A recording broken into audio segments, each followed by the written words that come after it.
ဒါကတော့ပိုးစာပင်ပါဒါကတော့ပိုးစာပင်ဖြစ်ပါတယ်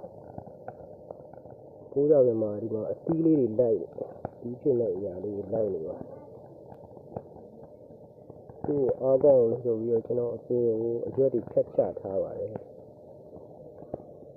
အပင်ကိုအရွက်တွေဖြတ်ချထားပါတယ်ပြီးရင်သူကထပ်ပြီးတော့ပြန်ပြီးတက်လာရင်ဒီလိုအသီးတွေပါလာမှာဖြစ်ပါတယ်ဒါအသီးဖြစ်မှာဒီခိုင်းတွေကိုဖြတ်ချထားရင်တော့ခိုင်းတစ်ကလေးထွက်လာရင်အသီးပါလာမှာအဲဒီတော့အားကောင်းဖို့အုံခဲနေတဲ့အရွက်တွေကျွန်တော်ဖြတ်ချလိုက်ပါတယ်ဒီမှာဒီအရွက်တွေကိုကျွန်တော်ပြီးရင်3 ခွက်တစ်ခွက်တင်ကျူတောက်မှာဖြစ်ပါတယ်အဆုပ်အားကောင်းဖို့ရအဆုပ်တန့်ဖို့ရနောက်ပြီးတော့မျိုးလုံးအားကောင်းတယ်လို့လည်းဆိုပါတယ်ဒီကျွန်တော်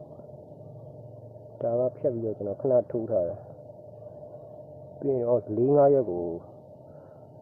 ကျွန်တော်ကျူပြီးတောက်မှာပါ3 ခွက်တစ်ခွက်တင်ညအိပ်ရဝင်ပြီးတောက်အဆုပ်တန့်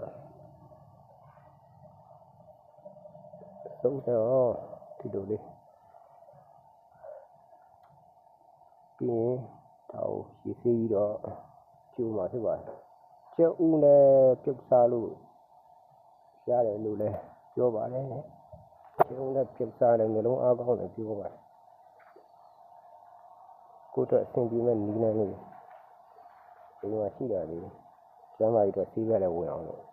ပြန်ပြီးအသုံးပြုမှာဖြစ်ပါတယ်